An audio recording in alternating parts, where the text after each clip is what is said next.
کراچی کی گہما گہمی، رات کی خاموش فضا اور آزاداری کی محفلوں میں گونجتی ہوئی درد بھری آواز، ایک ایسا نام جس نے دنیا بھر میں اہل بیت کی محبت کو اپنی آواز کے ذریعے زندہ رکھا، ایک ایسا سفر جو ایک عام گھر سے شروع ہو کر بین الاقوامی پہچان تک جا پہنچا۔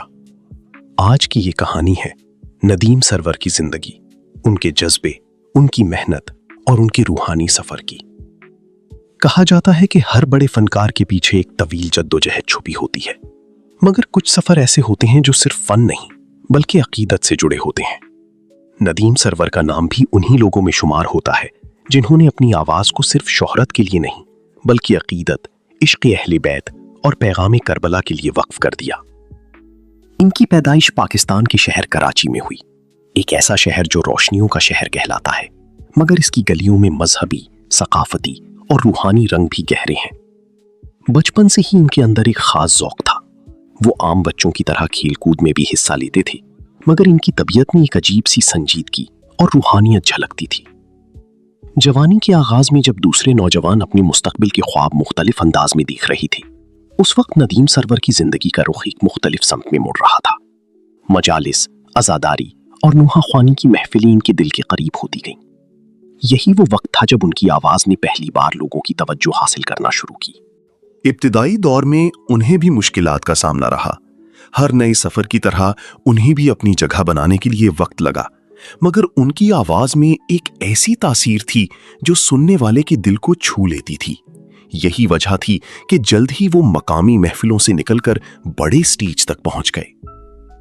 وقت کے ساتھ ساتھ ان کی شہرت بڑھتی گئی، اور پھر وہ لمحہ آیا جب ان کی آواز صرف پاکستان تک محدود نہ رہی بلکہ دنیا بھر میں سنائی دینے لگی۔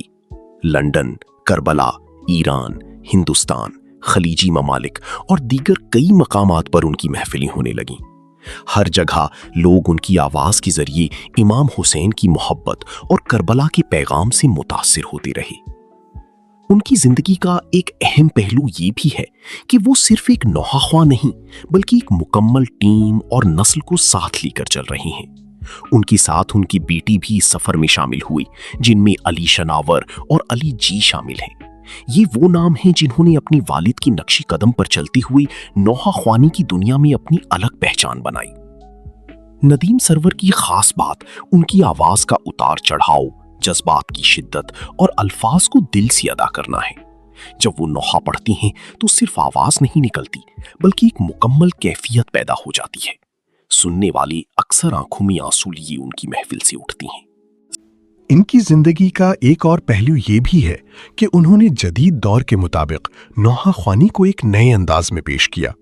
میوزک، کمپوزیشن اور ویڈیو پروڈکشن کے ذریعے انہوں نے نوجوان نسل کو بھی اس طرف متوجہ کیا۔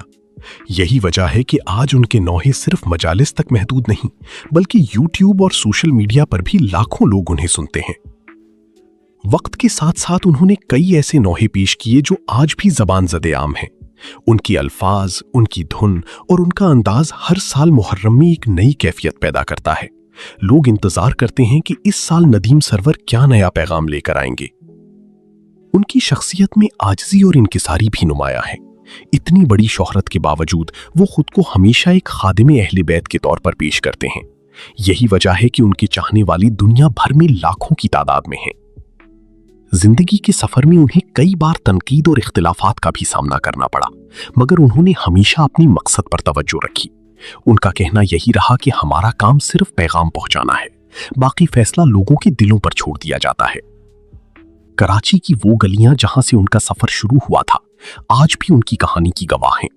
ایک عام سا آغاز مگر ایک غیر معمولی انجام تک پہنچنے والا سفر۔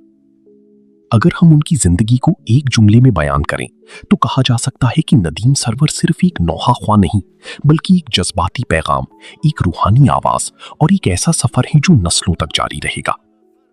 اور آج بھی جب محرم آتا ہے، جب مجالس سجتی ہیں، جب آنکھیں اشکبار ہوتی ہیں، تو ایک آواز ہر دل میں گونجتی ہے، ندیم سرور کی آواز جو کربلا کے پیغام کو زندہ رکھتی ہے۔